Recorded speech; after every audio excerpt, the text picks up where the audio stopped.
Et puis, cette réforme du cinéma, annoncée ce matin par le ministre de la Culture, Jack Lang, il s'agit de soutenir la création de manière accrue et surtout de mettre fin aux accords de programmation existants. Bref, d'éviter une trop grande concentration des pouvoirs. Alors, qu'est-ce que ça va changer pour les amateurs de cinéma? France Roche a posé la question au ministre.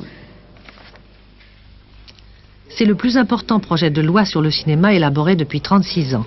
Il compte plusieurs idées forces qui seront défendues par un Conseil national de la cinématographie.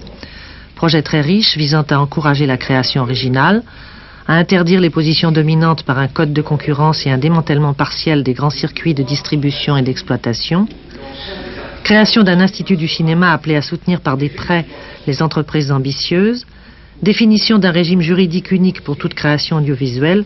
En fait, il s'agit d'aider les petits sans atomiser les gros. Ça, c'est pour l'industrie, mais le public, lui aussi, sera concerné.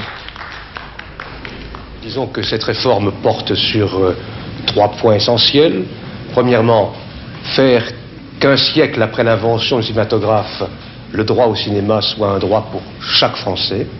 Il est essentiel que le réseau de salles irrigue l'ensemble du pays, que les films, notamment les films nouveaux, arrivent jusque dans chacune des communes de France, ce qui suppose une série de mesures techniques que je ne vais pas à l'instant exposer.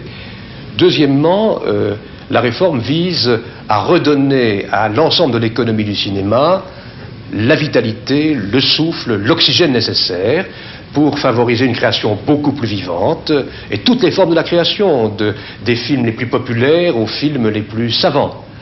Alors, il y a beaucoup de mesures qui visent à limiter la concentration cinématographique, à diversifier le système des distributeurs indépendants et des producteurs indépendants. Et puis alors, le troisième thème, c'est assurer à notre cinéma national une présence beaucoup plus conquérante sur les marchés internationaux. Et puis on va tourner en province, hein. Il y a un mouvement d'effervescence tout à fait étonnant à travers la France entière en ce moment. Partout, à Marseille, à Lyon, au Havre, des unités de production de cinéma naissent et se développent. Je pense à René Alliot, près de Marseille, je pense bientôt Patrice Chéreau à Nanterre, au Havre, un peu partout. Et c'est une des formes d'initiative et de vie qui doit être encouragée par nous.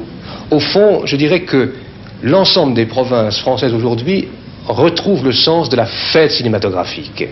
Et c'est une grande chance pour nous.